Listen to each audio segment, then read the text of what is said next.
Hi girls, so the content tonight is about using graphs for quadratics. So the first thing that we're going to talk about is if I'm given a graph, can you tell me the equation of the quadratic that I've got? So let's think about a couple of different examples, a couple of different cases where the type of data you can be given. So here's one example here. If you recall, I've kind of alluded to the fact that basically a quadratic is defined by three things. So I'll give you three things. So that intercept there is -1, this point here is -2, and this point here is 5. Okay, and then it's a matter of saying, well, how do I solve that quadratic? Find the equation of the quadratic. With one like this, where I know the roots, the easiest thing to do is write it in factorized form. Because if you know the roots, then you know its factorization. Its factorization must be this, right? Because the roots are 1 and 5, sorry, -1 and 5, so we must have a factor of x plus 1 for the -1 root, and we must have a factor of x minus 5 for the 5 root. And then it's just a matter of finding a. So, I mean, purely by looking at the graph, you can say, well, a must be a positive number because it's concave up, but that's not enough. It's a matter of simply saying, well, what haven't I used yet? I haven't used that point there, have I? So I'll use it. So when x equals 0, y equals -2.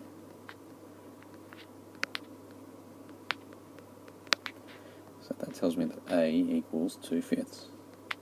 Done, right? Full marks. Well, not yet, I haven't written down the equation, but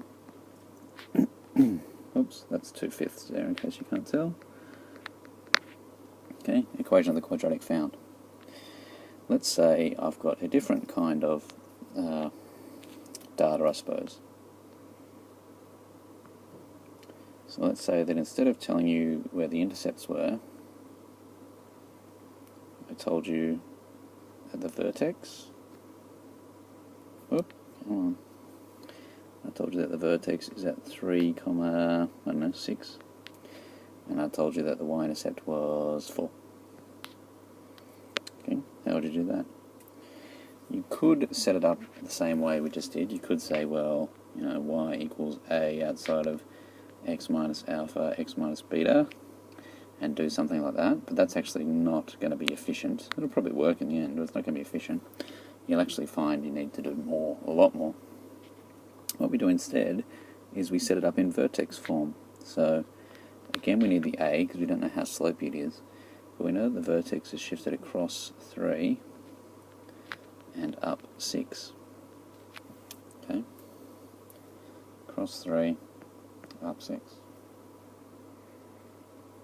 All that's left to do is find a. Exactly the same as before. I mean, I can tell you it's a negative, but that's not quite enough. So I know that when when x is 0, y is 4. So this tells me that, 9a equals -2, and a equals -2/9. Okay. That's basically it. This is probably something you actually did in Year 10. And, we can talk about things like I might tell you, the axis of symmetry is here, something else, and you use that data to find the equation of the quadratic. Okay, so now we might want to think about curves intersecting with quadratics and quadratics intersecting with other things. So let's say we want to find where y equals x squared minus x minus 18 and y equals x minus 3 intersect. Now, it turns out you can just do this on your calculator, but that's not very fun. So I'm going to draw the graphs for you, kind of not cheating, but just using very rough calculations. So the line, actually I'll draw the line second, the quadratic, so what do I know? It's concave up. I know its axis of symmetry is at +1/2, so its middle is roughly in the middle, and I know its y-intercept is quite low, -18. So it looks something like that, okay? Maybe not quite so non-symmetrical. But you know what? All curves are beautiful. And here is the line x minus 3. So that is a line of slope 1, y-intercept minus 3. So we can see just from this that there's two intersection points, one over here, one over here. And we will use that to kind of error check our work. Well, I will anyway. So the thing we do is we say that two curves are equal when for the same, they intersect, when for the same x value, they have the same y value. Okay, so that means we make the equations equal to each other. There we go. So, put everything on one side.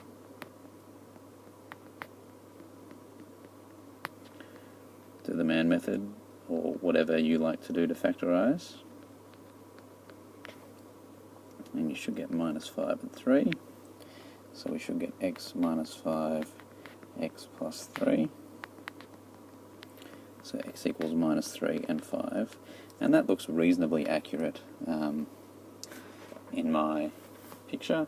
And then if I just subtract 3 from both of these, I get the y coordinates, and so therefore the answer is the 2 points, minus 3, minus 6, and, sorry, I shouldn't use a plus symbol, should I? And 5, 2.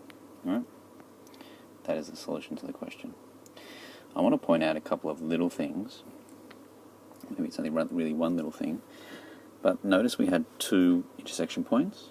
Okay, and if you think about a line and a quadratic, and I can't really incorporate decimals in here easily, but if we had a line and a quadratic and kind of move them around, I might do that for you tomorrow, you basically see that there's always either two intersection points, as we've got here, or if, now I picked a bad quadratic, but if I shift the line down to here, one intersection point, it's a tangent, or if I shift the line down further, no intersection points. Alright, two solutions, one solution, no solutions. That should remind you of the discriminant. Right? And so we can say that once I get to this point here, if I take the discriminant, in this case it will be 0. Sorry, greater than 0. So it's 2 squared, 4 minus 60. So yes, definitely positive.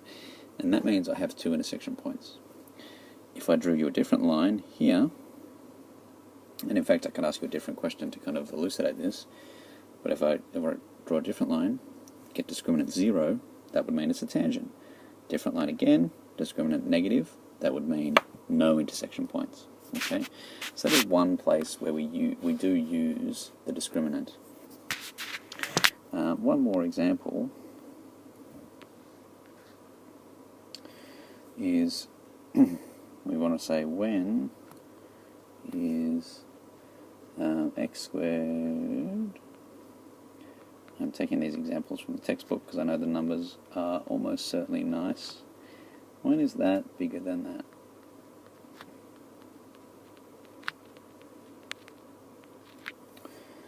Okay, so I'm going to draw this and immediately rub it out because it's probably going to be incorrect. But that's the spirit, Dr. Emmanuel. So this quadratic here looks something like that, right? Axis of symmetry minus 5 on 2, y-intercept 6. Not to scale, but anyway. This one here is going to be obviously sharper, right? It's got a 2 out the front, so it's going to be steeper. And axis of symmetry negative 1, y-intercept minus 4. So presumably something like this. Okay. And so what that tells us, I probably will actually leave this answer up. So what that tells us is that the yellow curve, right? Remember this is steeper here, so these two never touch. The yellow curve is above the pink curve here. So what do I need to do? I need to solve these equations simultaneously, make it an equal sign instead, and then use effectively a sign diagram approach. So if I get x squared plus 5x, which I noticed you spelled incorrectly in the Google Doc. Shame. So 2x squared plus 2x minus 4. So I get 0 equals And bear with me, I'm just going to do the man method in my head. So I know that it's x is 5 and x is minus 2, and I know from the diagram that the answer is in between the two places where they meet rather than outside them. So therefore the answer is when x is between 2 and 5, and it's a strict inequality because that one there is. Okay, that should be enough from me for tonight. I'll put a quiz question in that might highlight a few other things, and then we'll go from there tomorrow. Thanks, girls.